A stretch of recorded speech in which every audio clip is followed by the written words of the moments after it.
Holocaust Memories Never Forget. A Gentile baby boomer's painful journey into the Shoah. Section 6. Brutalste Gewalt. Brutal Violence. Part 5. From the 1st of January 1943 until the end of the war, May 1945. Despite the apparent blind dedication to Hitler by the senior officers in his general staff, some of these men secretly disapproved of what they saw Hitler doing to the Jews, to other nations, and to Germany itself.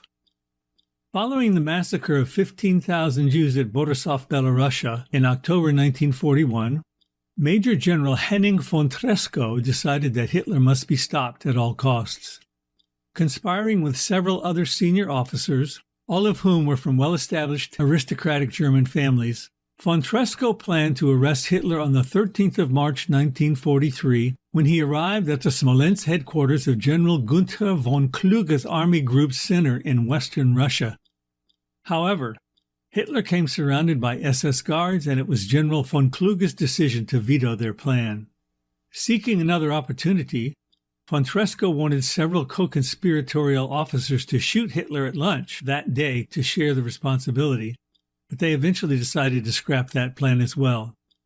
The next attempt came on the same day when a bomb disguised as a box of fine liquor was put aboard Hitler's plane, but the detonators failed to work, possibly due to the cold air. 8 days later, Colonel Freiherr von Gersdorf volunteered to kill Hitler, as well as himself, at an exhibition of confiscated Soviet weaponry in Berlin. Carrying 2 bombs inside his uniform that had a 10-minute timer, von Gersdorf planned to move close to the Führer and activate them. This attempt failed as well when Hitler's agenda was changed to allow him only 8 minutes to view the gallery, giving the colonel barely enough time to defuse the bombs before they could explode.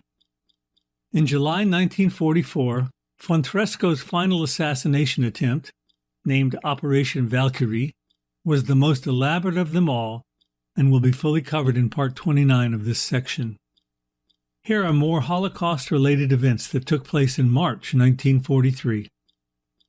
After some partisans near the Belarus village of Katyn attacked a small group of German police and killed 4 of them, including their commander, German soldiers and a local anti-Semitic militia group forced 156 Jewish men, women, and children into a wooden building and set it on fire, then used machine guns to kill anyone who tried to escape.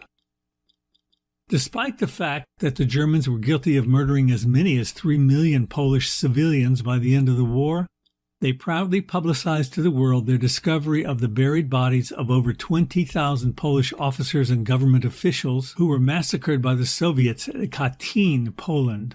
In Hitler's enormous hypocrisy, he forgot to mention that he had already agreed with Stalin before the war that the Soviet Union was free to invade Poland from the east and could do to the Poles whatever they wanted without any interference from Germany. Because the spellings of the towns Katyn and Katyn are so similar, some people confuse one for the other regarding the 2 mass killings which took place in them. The Katyn massacre of Polish officers and officials by the Soviets took place in the spring of 1940 in Poland. The massacre of 156 Jewish men, women, and children by the Germans took place in Katyn, Belarus in March 1943.